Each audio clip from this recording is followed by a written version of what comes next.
บายดีตอนนี้เขาก็อยู่ให้ก็นอนไปละยกขึ้นสูงเนาะตอนนี้เขาก็อยู่ตอนนี้เขาอยู่ใส่ครับอยู่วิลล่าไม่ดูอยู่กำลังจะเดินไปเบิ่งน้ำขานเนาะแม่นกำลังขี่ย่างไปเบิ่งน้ำขานครัวเล็กครัวเก่าคือเอิ้นว่า ครัวฝรั่ง ครัวเก่าสิพาไปเบิ่งบรรยากาศอยู่ลุ่มว่ามันเป็นอะไรเนาะ ปกติพากันไปบ่แม่นปกติตอนขน้อยอยู่นะก็จัวก็พากันไปอาบแบบโอ้นำโคตรลึกขึ้นได้บ่ล่ะลงได้บ่ล่ะลงได้เพราะว่ามาอาทิตย์ก่อนเดือนก่อนขน้อยลงมาอนามัยทางนี่ลงมาอัญเชิญพระองค์พระคุดนี่ขน้อยลงอยู่แคมป์นำพุ่นน่ะก็ในทางท่านก็มานี่ก็อาจจะเดินพอดเนาะญาติโยมตอนนี้เรามาเบิ่งแม่น้ำสายหนึ่งที่อยู่กลางใจเมืองของหลวงพระบางแม่น้ำขานเนาะเป็นแม่น้ำใหญ่ที่สุดสายหนึ่งนั่นแหละของจังหวัดของในอำเภอเมืองหลวงพระบางเขาทักทายเจริญพร ญาติโยมกันเนาะตอนนี้อยู่ที่หลวงพระบางอยู่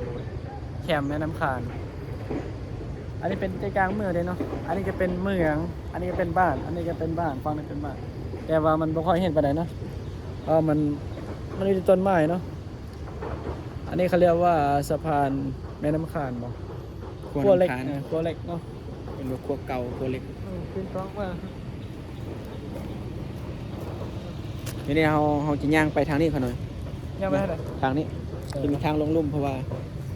ไปย่างไปเลยเดี๋ยวเราจะย่างไปทางลุ่มเนาะเดินไปเลยข้างก้อนนี่ขน้อยก็มาเฮ็ดทางนี้เพื่อให้มีทางลงมาอัญเชิญพระองค์พระคุดเพราะว่าเวลาเขาสิเฮ็ดบุญมหาศาลอยู่วัดเมืองนาเนาะเขาสิอัญเชิญองค์พระคุดทุกปีเพื่อว่าให้บางคนอาจจะเข้าใจนี่คือใครอันนี้คือเพื่อนเนาะว่าหลวงพี่เพชรไปเรียนที่มจรเชียงรายตอนนี้กำลังเรียนอยู่ปี2ต่อปี3ใช่ไหมแม่นครับต่อปี3เทอมหน้าที่มหาจุฬาลงกรณ์วิทยาเขตเชียงรายทางก็ยังโอเคอยู่ว่าอากาศไปตอนนี้เขาอยู่กองขัวเนาะขุดพังกรใต้สะพานไปอยู่ใต้สะพานใช่ไหมตอนนี้ก็อยู่กองขัวเล็กใต้สะพานเดี๋ยวที่พามาดูแม่น้ำว่ามันใหญ่ด้วยนะนี่ก็จะเป็นน้ำขานอันนี้ตอนนี้เราอยู่ใต้สะพาน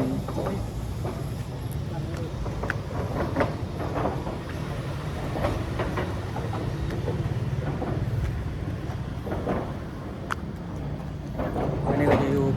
ใต้สะพานนะครับ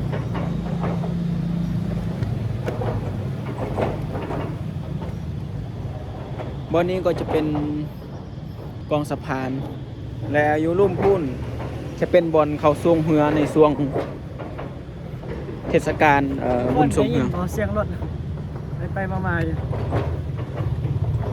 เพราะว่าตอนนี้เขาอยู่ใต้สะพาน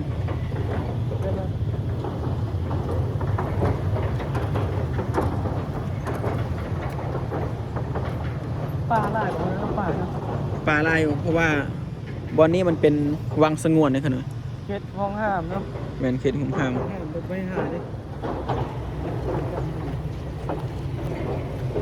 นี่เราก็อยู่ใต้สะพานจะได้ขน่อยเพิ่นมานี่ครั้งแรกบ่